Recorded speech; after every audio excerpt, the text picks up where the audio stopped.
Hello, and welcome to The Failure Gap, where we talk with leaders about closing the space between agreement and alignment. We love talking with interesting people, and today we're joined by Josh Miramont.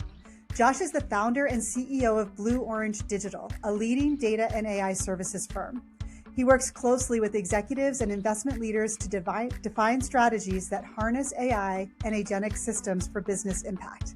His focus is on helping organizations move beyond experimentation and into production-ready deployments that drive measurable outcomes. Josh, welcome to The Failure Gap. Thanks so much for having me, Julie. Excited to be here. Yeah, I'm so looking forward to this conversation because I think it's a really rich area right now for organizations and people who are in the failure gap around AI. But before we get to that, I would love for you to just give our listeners a little bit of your backstory and how you came to be the founder and CEO of Blue Orange. Yeah, thanks for, it's an exciting story, and I would say not the most linear path to get here. So I actually have a background. I've always been in technology and living around that for all my work. But I originally was kind of on a trajectory to be in politics. My family's very in politics, and I came up working in political races when I was young through school. And like all great accidental stories, one of the fundraisers at a campaign I was at was in private equity and had this great idea to start a technology company. And I was either going off to law school at Georgetown, or going off to start this company. And he ended up recruiting me in, and I was the first employee at a tech company that on day one kind of exploded. And so I was sitting instead of my postgraduate education being in law, it was in startups and scaling. And I was right in the room, both on building out technology and working closely with fundraising and just watching a business go from two of us in a row house in Georgetown to a couple 150 people in a couple years, and then even growing beyond that and just being a part of that journey. And so it was really good hands-on practice with getting into kind of a exposure in tech startup world. I then went over and really wanted to kind of outscaled my skill set. The company jumped beyond what I was capable of offering, and it was moving beyond me. And so my young impetulance said, I want to go do it all on my own. So I went off to San Francisco and started my second company in HR and talent analytics, which got me closer to data and analytics, fundraised a bunch of money. And on selling that company, we effectively took the services work that we were doing out of that and turned it into the professional services arm today, continuing down the track of working with analytics and helping companies kind of figure out how to have better insights inside of their company. And I really loved that work. I also liked moving from traditional venture-backed SaaS, which gets a lot of the startup notoriety, into companies that run really well with a P&L and are managed by their ability to sell and build good foundation and have a strong business model.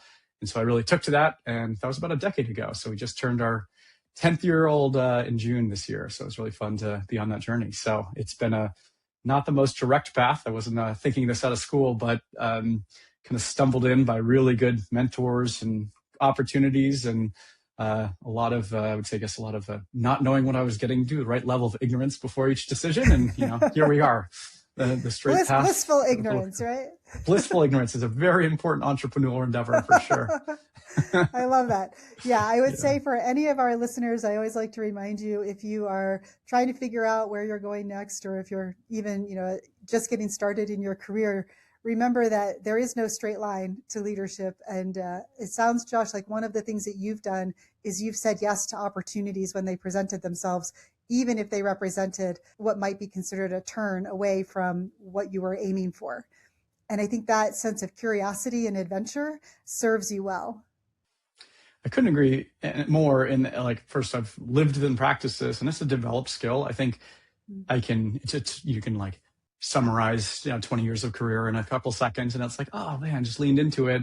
And then there's also the process that is the thing I love most about building business, and which I think I love the idea of the failure gap and identifying that the transom from kind of what's not working to how it works. Like, that is building a business. That is making a decision to make a different career. Like, that's everything. I mean, if you break it down to the catalysts of those decisions, getting good at that and having process around that action is really everything that holds you back from success. So even as you frame it, like, how do you assess a decision and move from, make a big leap, but do it in a calculated way. And that's a lot of where I have like these seminal moments, which I remember.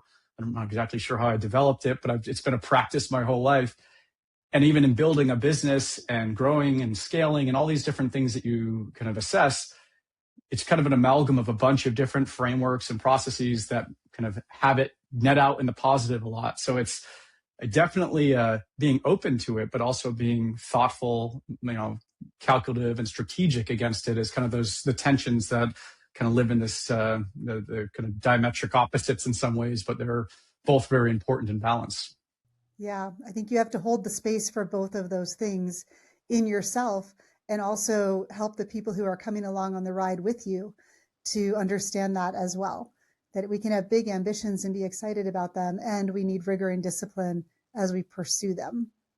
It's a really good point. There's a funny thing that I find that there's actually a whole bunch of, the failure gaps I've identified, and just pulling back to that. But even just as a founder, one thing when I'm talking with other founders that I just see, I was writing this post when we turned 10 years old, and I was going to do my wonderful partner, Trinity. She's like, you should write a post of your 10 lessons for 10 years. I'm like, oh, that's good clickbait. Like, yeah, okay. And I did that. But my other article was the just endless paradoxes of founders, which is these things where you get really great advice from really smart people, and both things can be true. And there are so many of them. Like, I came up in fundraising and it was like, my CEO was always raise as much money as you can get. And then you're like, well, you talk to early advisors and they're like, well, don't dilute your company. And you're like, okay. Or it's with product, it's like, make sure you don't build, to spec to a single client, but then make sure you incorporate as much user feedback. And it's like, both are true, but they can literally lead to diametric opposites. Or, it's like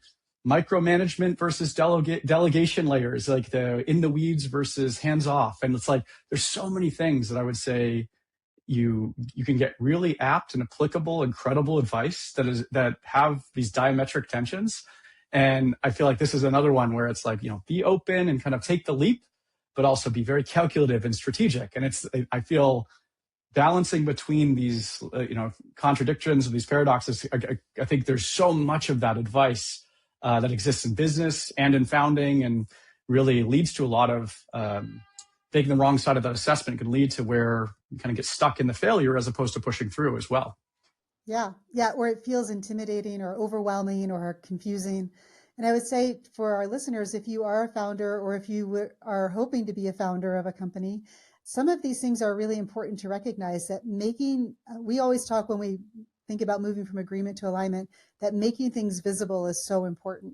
And there are no necessarily answers or solutions for some of the things, Josh, that you're talking about. But by making them visible and making those trade-offs or those tensions more available to you and your team to work through together, you can move into alignment on how are we going to tackle this? How are we going to show up in this diametrically opposing space and be successful? And I think that is a founder mentality, is you're constantly navigating tensions or trade-offs that feel like they are going in different directions or they require different things, but you have to be able to bring them together in a productive way. Absolutely. That's well put. Yeah. I would love, Josh, to get links to those articles or those posts, and we can put them in the show notes for anybody who might be interested in taking a deeper dive into them.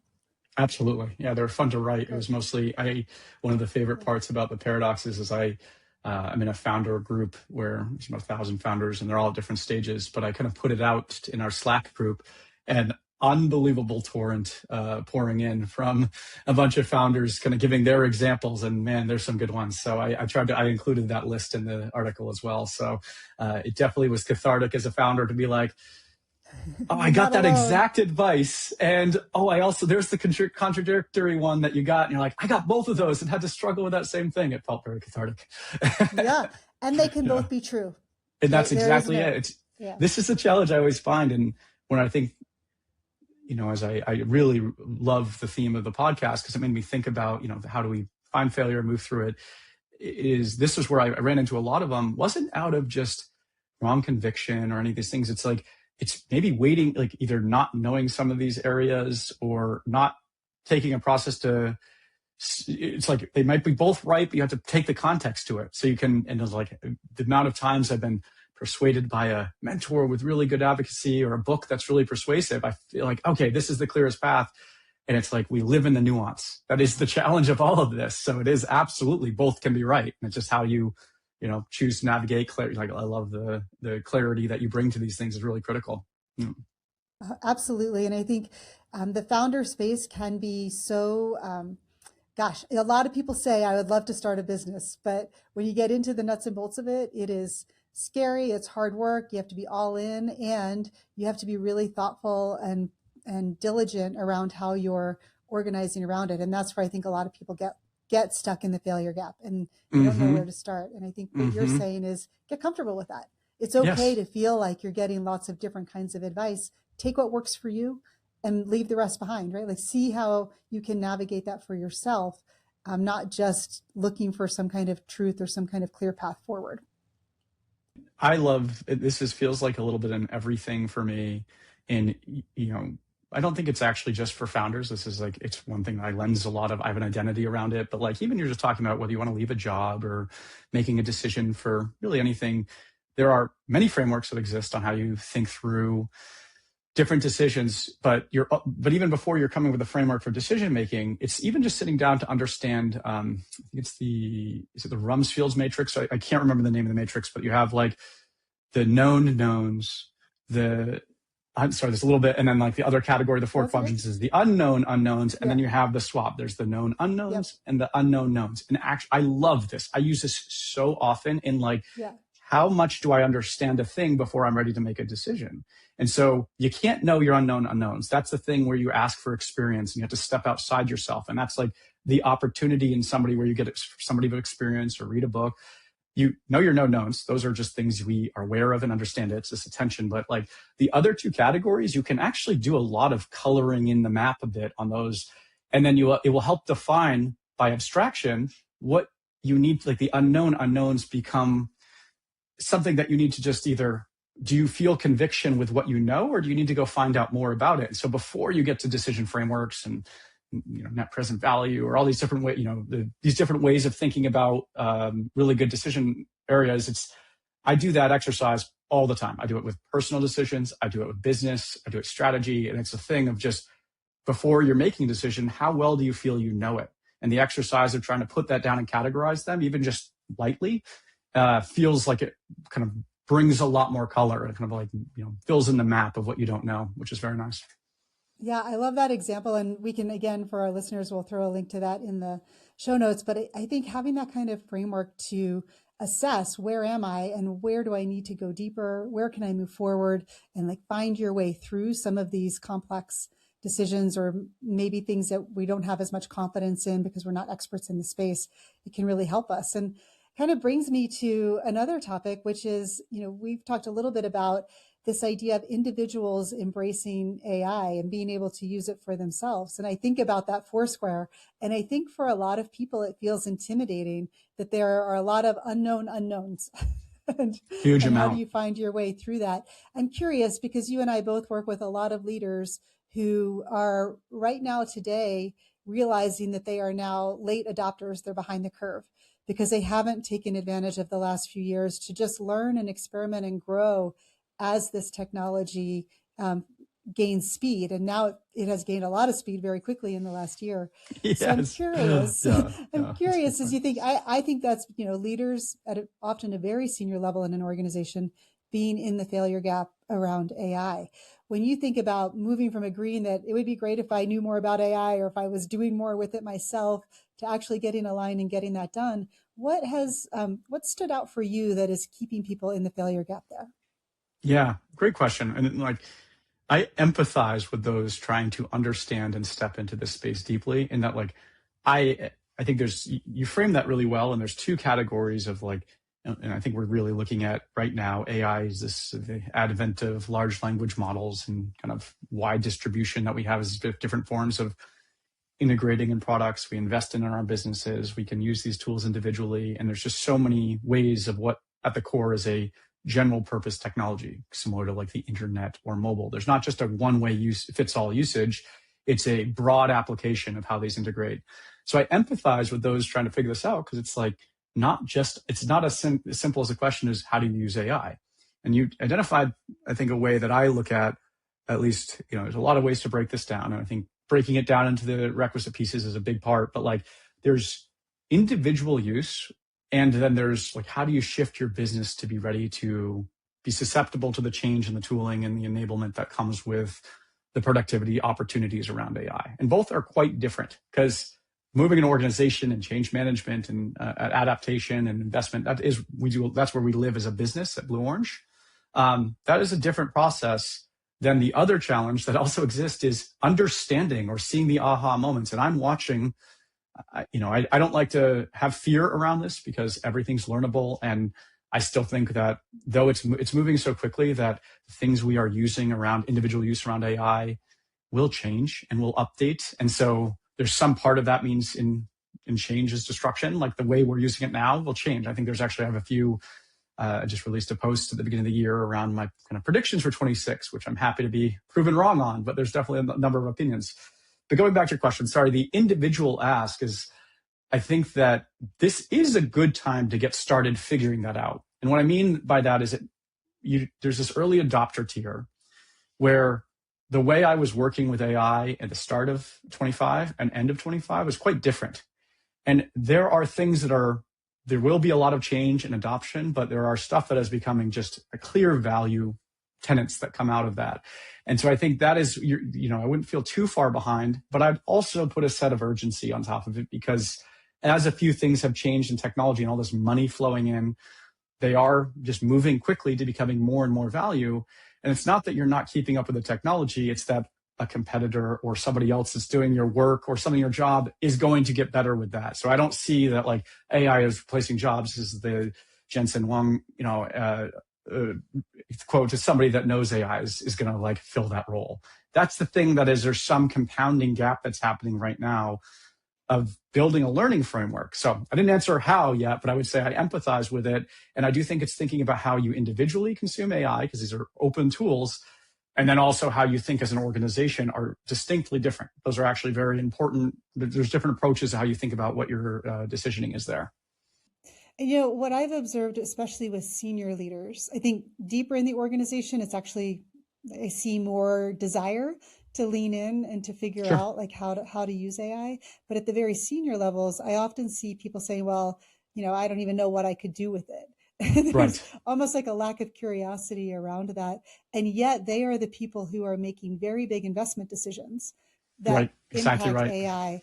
And so it feels like there is a gap there that requires some individual ownership and curiosity around what is possible. And you start learning that by individual application, and then you're able to better assess opportunities for the organization. So there's almost a pull through.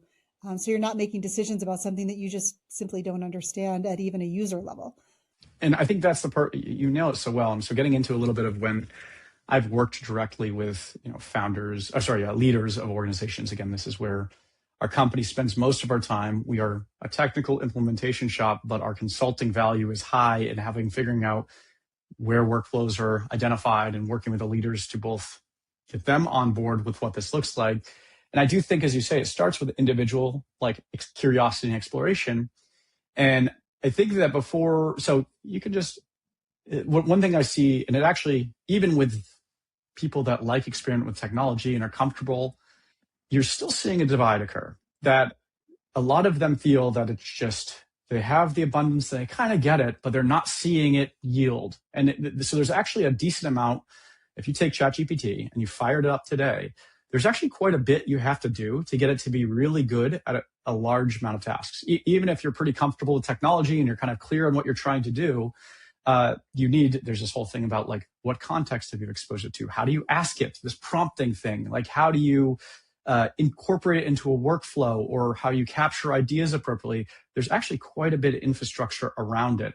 And so understanding, one of the things that is the chicken or the egg without, if you're doing this in isolation, is actually identifying the breaking down. I always look at this even before with automation in general, which ultimately infrastructure you put in place, is what's the anatomy of a task that you're trying to do? The pieces of that are always a really good starting point, because there's some things that AI is fantastic at and something that is not. And so if you actually understand the kind of the core thing that LLMs are very good at, this like generative output and some layer of proximity for judgment. Like that's what it's kind of like a proxy for. There's still a whole bunch of pieces around that. Like you have the data, the action that you do with it, the outcome of that action, how that feedback feeds back in, and human verification of that judgment. But the prediction or the generation of what that LLM is producing, that's what LLMs are great at. They're just able, or AI is very good at. So I think there's this argument to be made of actually when you before you even go and play with something, ask is like an LLM or identifying a task and saying, which part of this is the LLM good at? And then what do we need to ensure is available? And that question, it sounds a little abstract, but it is an exercise that I'd work with a lot of senior leaders on that maybe don't feel familiar. And then if you just show how it does the part of the task that it's good at, they're like, and you explain that, it's so eye-opening. Like, oh, that's the part it's good at. And then so I think that's a big piece, is like knowing where it's good and not, and kind of mapping a couple examples that are familiar, building a report for an end of month meeting. Okay, so what is the good at part of the LLM? What do you need? Like, what do you do as a person to get that? I go read these things. I sit down and I write out this, and then I build a report in this form, and I have a template and it's put into an BI tool or an Excel tool, and then I go talk on it. Well, part of those is not LLMs aren't particularly good at. You can't replace aggregating all your data. You still need to provide that to an AI model.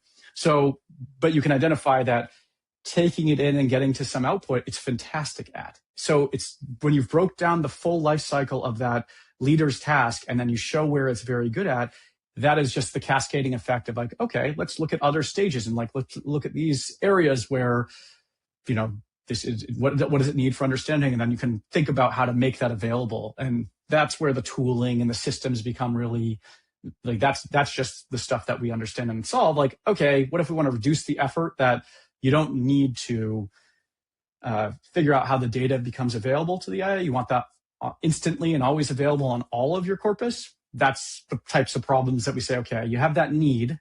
This is how you can solve that most efficiently. And that's the enablement function. And that's a lot of where we live. But it is really just starting with understanding what it's good at and what it's not, and just showcasing those examples. And then you stack 2 or 3, and then that's the cascading effect. It kind of rolls from there. I know one thing I've just been really encouraging our team to do is play with it and be willing to experiment, because I would agree with you. The way that I was using some of these models at the beginning of 2025 is very different from how I'm using them today, because I've spent a year playing, not actually solving business problems, but so, I mean, to some extent solving some business problems, but for the most part, just learning, right? And you learn best when you put your hands on the keyboard and actually mess around with something. So I would encourage people to, if you want to move through the failure gap as an individual, think of some of the things that Josh is sharing here around how do you understand really surgically, and you might need to ask for help with this. How do you understand really surgically what part of something an LLM might be really good at? Not expect it to be able to just be a magic wand, right? But it can actually break things down and do specific parts of what you do very well for you. And then play around a little bit with what that looks like and how you could leverage it in different ways. Don't expect it to be perfect out of the box. Such good advice. And I'll tell you that one of the things that the 2 paths of fast learning for me are exactly, you mentioned them both, and I'll just flag them. And I tell everyone in my company to do this. I'm an advocate, and I tell my clients and people we work with, but it's experimentation and collaboration. Those 2 are, you mentioned both, and I mean that, but I have learned as much through just playing and messing with, which the stakes are quite low. You can fire something up and not have an output. Like, the output of an LLM is very commoditizable. You can throw it away and move on, and you can kind of understand the process. But even quicker has been through, I actually have a very active group of technology leaders. They're actually all work in technology around a whole bunch of firms, about 500 of them in a group I'm in. And there's just a perpetual, like, I did this, here's my result. That has been the biggest uplift I've had in the last 18 months. And I'll even directly, like, the amount of tactics that we're bringing and techniques we're bringing into our clients. The corpus of examples I have through 500 companies are, I'd say that it's a very active group because of the excitement of AI. I have seen and iterated, and then I'll take those and test, and we'll identify what works in the use case. And I'll see somebody using something in a different for a SaaS tool. And I'm like, oh, this is perfect for some analytics solution. And, it's like the connection of partially thinking and fitting. That has unequivocally been the fastest way to learn, which, isn't specific to LLMs by any means. It's really, or AI tools. It's really just to all learning. It's like that collaborative, it's the best way to feel like not being vulnerable about coming up with bad mistakes and just being able to put that out there. Like, I like that it's new, because a lot of people, like, I come up learning how to build software. There's this site that is now made a little bit redundant because of LLMs have scraped it all in and make it very good, but it's called Stack Overflow. And it's where anyone in code goes to look at code and share as a repository. But it famously had this, if you didn't ask a smart question, you'd get ridiculed by the community. And it was actually an intimidating thing. I remember as a developer coming up, I'm looking and I was like, okay, I need to ask a question. I know it can be answered by this group, but let's make sure I'm really going to spend a lot of time worrying about if this question is good or not. LLMs taking that all away. The amount of just like dumb questions, smart questions, again, there isn't really one, but like the idea of you could just ask it anything and its light sycophancy will be like, great try, Josh, try again. That just opens up to like reducing the barrier to, what I think one of the thresholds to efficient learning is just not having a barrier to being vulnerable on what you don't know. I think that's a really critical part. And it's like the perfect catalyst where you want to ask how to use an AI tool. It will tell you. You can ask a bad question and it will give you feedback and help you learn. In addition to, it's a wonderful it's a tool that is very self-adaptive in that way. So the barrier to entry is incredibly low for learning. Yeah. And, if you are someone who likes the, ridicule, you can train your LLM to talk to you that way. Yes. Reduce the sycophancy. if you thrive on that, right? Yeah. But I think one of the things I really want to emphasize here is, and I'm always telling people this, you can ask my team, I'm telling them this all the time, but find low stakes way to learn so that when high stakes decisions come up, you can make them as well as possible. And I do think that is something about moving through the failure gap. If you want to get out of just passive agreement that something's a good idea, go out and put it into play in low stakes environments so that when it gets hard, you're prepared. Don't wait until then to try and figure something out. I think there's and this is moving a little bit more into the organizational environment that and it's not about people that are still trying to figure it out, because like say that you come in, you start to see the value.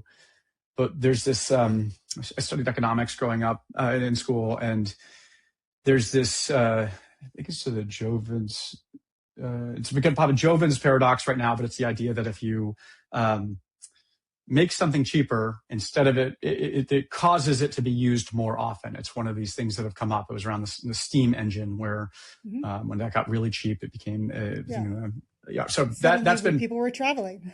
Right. And that whole thing. And so now the distribution of goods got cheaper. So more goods were shipped. That was the original thing in the steam engine. Yeah. That's been thrown around a lot. And so you're seeing the question then becomes, with something becoming cheap, like what AI is able to produce, there's this other effect in a downward sloping demand curve that things related to that good become more valuable. So let me get the example of coffee. Good goes way down. Then the demand for cream and sugar goes up because the cost of it goes up, because cheap coffee, more things you mix with coffee. So there's a relation between other goods.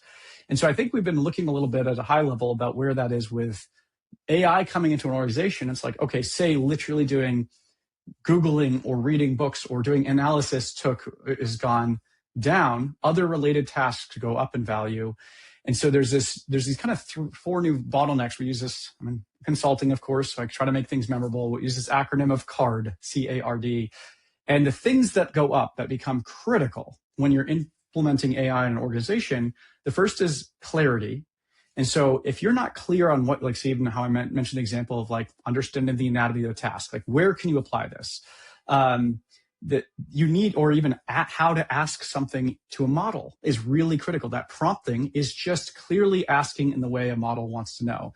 So clarity is really critical. And if you get that result, how does it make impact?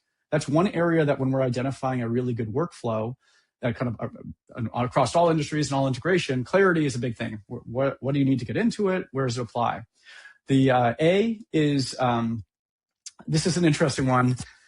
ambition is the A. So it's this idea that the thing that has been completely cheapened a lot is just the ability to produce. It's no longer like if you're producing a report or a contract or whatever, anything with linguistic, all these things, they're able to produce that very quickly.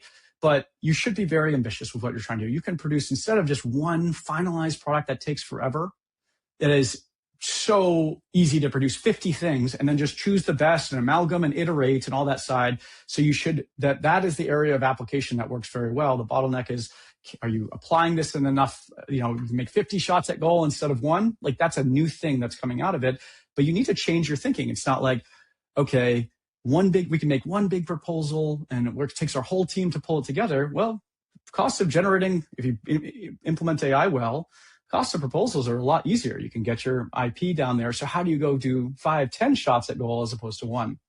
The R that's like this ancillary thing around AI is relationships, whether it be internal, external, the premium on that is shooting up. It is just the idea of, yes, it's great that you can produce a tokenizable thing very well, like something you can create content on, but everything still in business connects to relationships, whether how you run your dev team to how you make sure your product mapping, how you build sales and marketing, it's communication out, how you build relationships with clients. It's all relationship driven at its core. That has become the premium. That's going up in value with commoditization of some pieces of generative language.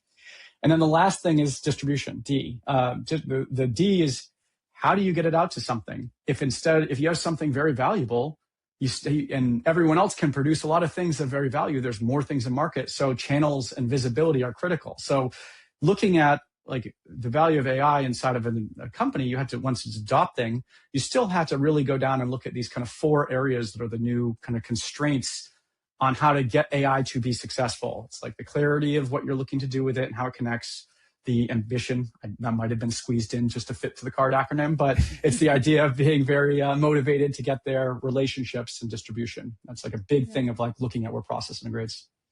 Well, I love, Josh, that, we're consultants. And so we like to think in 4 squares or in acronyms. Yeah. You can see my training coming out here. We'll make it work. But I love this my convenient brain. Yeah. And I think clarity, ambition, relationships, and distribution, when you think about that in the context of AI organizationally, I'm going to go back to the fact that if as an individual leader, you haven't been experimenting and playing and learning about these tools, it's going to be hard for you actually to get those 4 things going with an organizational decision around AI. So I do think there is some individual impetus to like get aligned around your own development in this space and use that so that organizationally, when you need to create clarity, have ambition, build the relationships, and dial in the distribution, you're doing it from a grounded space. You don't have to be an expert. You really don't. You don't have to know how to code, but you should understand prompting. You should understand 100%. What it's like to develop a relationship almost with an AI agent or to leverage Absolutely. these tools as a user, because that will help you to make better decisions organizationally as a leader. I couldn't agree more. And again, going back to that point where one of the things that AI tools are fantastic at is teaching how to use them and just asking. And that couldn't be the biggest unlock when somebody feels comfortable. There's the cliche, and I, don't want to throw my parents under the bus, but of course I still have to help them with technical issues on things on their equipment. And it's amazing how that has them teaching them, teach the man to fish scenario where they can go onto AI and it's so explicit and teaches at their level. They put the poor son helping them with IT problems out of a job here. So it's really good at like meeting you at your level and bringing through. One other thing that I use, and I'm sorry, I am a technical consultant, so I think in frameworks, but there is one more that I really find helps is the other thing to take note as companies are thinking about where there's opportunity inside of AI tools. And I spend a lot of time in specificity, which is like, okay, here's supply chain opportunity, sales and marketing. Okay, that is something I'm always happy those conversations. But still, as a framework that I think about is there are areas where AI is kind of generally very good at, and there are areas where it's generally not. And so if you should think about where your business sits in that category, and you'll have more or less opportunities in it. So there are kind of like 3 levels that I've seen that are really where we categorize, and they're very broad. because everything, consultants speak in frameworks. Here we go. But there is this idea that, what it's really strong in generation at its core is let's take the name of what this new technology that really exploded is a large language model. That language is a big piece of it. Without getting the weeds, the technical weeds, like what they're doing is tokenizing some form of language, whether it be English or code or it doesn't matter what it is, something that has the relationship in language. And it's able to produce things in that format as well. So again, everyone's played with this stuff. So there's some format that are able to produce documents. But anything that at any part of that, if you're looking for that layer one, that stuff is going to be very attackable with AI solutions to impact it. So that's where, if you look at the first department that gets a lot of opportunity, is usually sales and marketing. It's because that is the core foundational component. You look at the second, another one that has a huge amount of disruption in it, it's coding. The language is code. That's another one. So these areas, super dense, proprietary, like supply chains out there that work in third-party systems. There are pieces of that have optimization, but it's not the entire structure of the parts that you're using aren't a language. So both English and code, you see two areas that attack the quickest, which is sales and marketing stuff, which is that, and code. So that layer is something to identify. But the thing around this, the second layer that's on top of it, is that there is actually quite a bit of value in, but has a little bit less, that's one of those other pieces is that judgment and accountability. There's a ton of stuff in business that you're dealing with, whether it be how you build process and all that. And the creation of that doc, the generation of the process or a strategy effort can be enhanced with it, but it still has judgment and it still has decisioning. And that's not the strength of LLMs. They can help with ideas, they can create docs. So you have a shared responsibility. So anything that has, tokenizable condition is that first level. Second, you have that judgment accountability. It becomes a shared responsibility.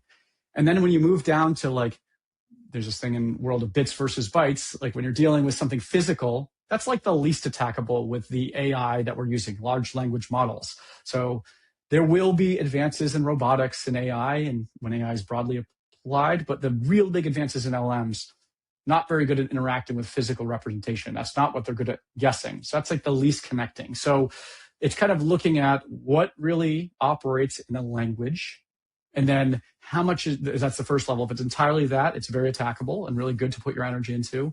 If it has a lot of judgment and accountability into, there's a shared responsibility, but it's less. And then if there's physical structure around it, that's the least attackable. So it's not really great everywhere, and you want to do it in your highest opportunity, lowest cost quadrant.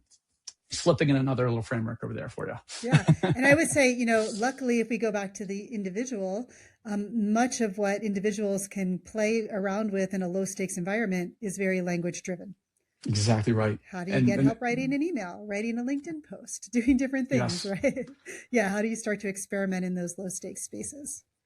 And I'm excited too. There's just so much coming out where the last year, I think, was a lot of a year of, we had horse races between whether OpenAI, Anthropic, or Google is ahead. And I think that's very, that's good. This sells newspaper, clicks. I get a newspaper, dating myself. But the next year is about deep integration into stuff.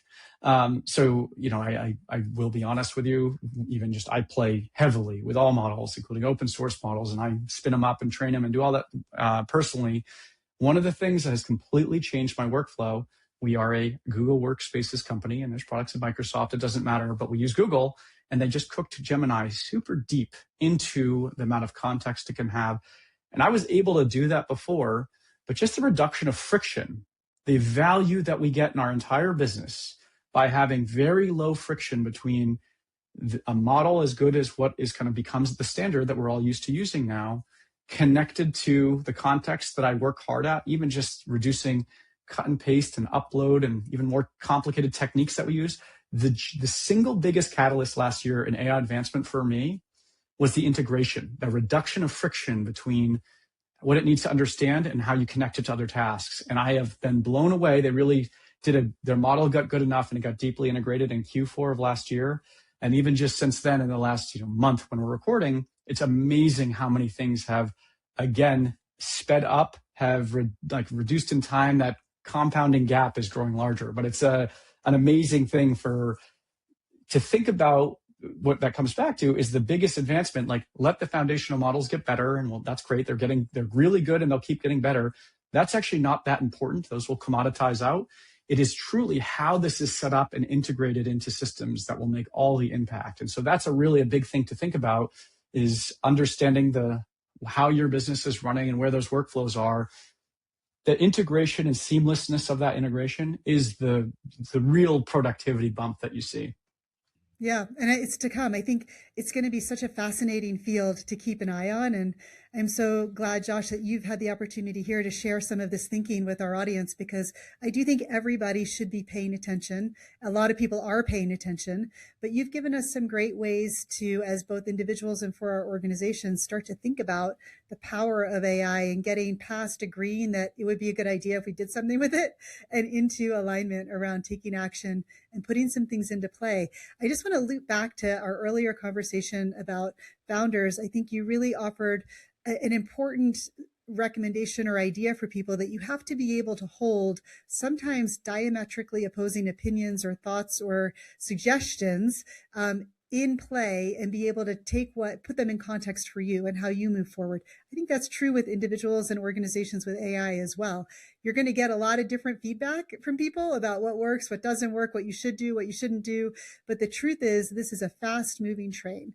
And so you've got to find a way to get in the game, find those low stakes opportunities as an individual to really grow your own understanding, so that as you're making big decisions, those high stakes decisions organizationally, it's coming from a really grounded place. I really like your 4-square model around the unknown, the unknown known, and so forth. I think that's going to be helpful for people from a decision-making perspective. And the CARD acronym, let's keep that in mind, around clarity, ambition, relationships, and distribution, as you're thinking about, how do I put this technology into play for my organization? All of these steps will help you to get away from just passive agreement that AI sounds like a good idea, to how do we actually do something productive with it in our organizations. I want to, as we come to the end here, Josh, just give you the opportunity, if there were just 2 or 3 things that you would really encourage people to do as they try to break out of agreement and into alignment around anything, whether it's founding a company or bringing AI to bear, or anything else that they might be looking at. What would you suggest as 2 or 3 things that you would recommend that people just take on for themselves to try and put some energy behind getting aligned and getting things done? Yeah, it's a great question. I think I'll start. I have a couple things to jump on. That the way you summarize stuff, it's so eloquent and so clear. I really appreciate that. But one of my favorite quotes from, or just statements that I always think about, came up in building companies in Silicon Valley, and Naval Ravikant is a founder of AngelsList originally. He's done a bunch of great things, but he's so clear and concise. He always talks about this thing where you solve via iteration and get paid via repetition. I love that statement in business building. And it's important because there's a distinction between them, where iteration is about doing and then failing. Like, it's not iteration. You have to have something fail or else you solved it. You analyze, adjust, and then you try it again. That requires that. So it's not the famous quote of, it's like doing things over and again is the definition of insanity. This is doing something, analyzing and doing something different. And that is so applicable to any stage here, but you've advocated some really good ways of opening and failure into iteration. To learn how to get better on AI adoption is experiment. And what is experiment? Some fails, some work. You take those, you analyze how to improve, you adjust, and you try again. So I love that quote because I feel like it encompasses good decisioning, it encompasses business building, it encompasses learning. Like, all these things are right in there. But then you're looking to the goal, to how do you find something that works well to build it repetition into it. And I like that outcome-based structure as well, when you kind of shift to outcome. But a big part of the barrier why people, especially with a low barrier that is AI tooling, as you've so eloquently put, is really just trying it and being comfortable with failure. It's okay not to know, and just sort of think with intention. And then I always like, this is something that's come at top of mind. I was reflecting on, not super related, but it's helpful in the course to iteration. Is there are kind of 3 ways that I've often think about when I'm putting energy into something: the input, output, or outcome consideration. And so if you're looking to say, I want to bring AI into my company, you have to do all the things measuring back from outcomes. Like, what are you measuring that matters? There's a lot to that. And you actually have to have a lot of prior knowledge to understand how to impact outcomes. Input is like, I'm going to play with AI for a certain period of time. That's just effort towards it. And then there's the output layer. The middle is like, I'm going to try to do something with it, but not actually sure what impact it has. And I think you should start at input. Just do, and not worry about too much of the other categories. As you become proficient, you should define, I'm going to go try to do this report and try it and see if I can speed it up. That's an output. You go graduate to that second stage. Then you start to get your grounding under you, and you should start thinking about outcomes, where it's like, I think if we can bring this in this way, it can help save this. Is working back from that thesis, what does that take? And what do I need to understand there? And so don't start on outcomes or feel like you need to have all the solution. It's saying, first off, let me just use it a little bit for a ascribed time box period of time. And I think it simplifies a bit of people's comfort getting into it. And that is not just for AI adoption. That's for anything. I use that input, barrier to entry should be input. Am I doing a thing? And you graduate to output. What am I looking to get out of this? And then outcomes. What do I want to change with that outcome? So output, excuse me. So, yeah. And Josh, I'm going to take that all the way back to our very first conversation about your leadership journey. And I just want to say to all of our listeners again, who are starting out in your careers, you're in the input phase. Like, don't worry about, what's the outcome going to be in 30 years? Like, take everything that you can right now out of just getting going and enjoying this time to learn about what it is to be in the workplace and be in a career and be building something together with other people. That's really phenomenal. So I think that framework does apply to so many different times of life, and also things that we're trying to accomplish, whether they're personal or professional. Absolutely. And just last piece on time, really quick, I'm tying it to the company. Yeah. Founding and building a business is just that, building it. It is the process of it not being in the state you want it to be, or even building your career or building a job, the work you're doing in a job. So I love the failure gap, because our careers as success should be moving out of failure, covering the failure gap. And that is, so building a business, the business is in a perfect state. Building a career, it's in a perfect state. There is no such thing as a perfect business. There's no a perfect career. So it's like the process of it, figuring out how to move through the failure gap is everything. So it's like, embrace that too. I love the framing that you've been exploring here. Yeah, it's very emergent, right? Like, let's let things emerge. Don't worry so much about getting where you're trying to go. Well, we have one last question that we do ask everyone, Josh, and it is just sort of a dream along with me question. If you could get a whole group of people, whether it's your family or your business or your clients or the world or a community that you're a part of, you've mentioned a couple of groups that you're a part of. If you were able to get them all aligned to tackle something together, what would it be? Man, that's such an important question. It's a good one. I'll be honest, I listened to this podcast and I thought about a lot of others. I heard this question and it's like, I don't think I came to the conclusive answer, but I would say, I think the biggest thing that I would say is I spend a lot of time thinking about the business piece of it, but I would suggest the thing that I admire the most and love and look at myself the best is it's rooted in communication, and it's kind of been elevated a bit, but like storytelling is that thing. If everyone were really good at that, which is kind of a question with itself, it's a kind of eating its own tail a bit here, but I would say that what I admire about people, and even just like my family that I'm very tight with, when we get together, which is it's bounded in love through storytelling, and a good marketing campaign is a narrative told well.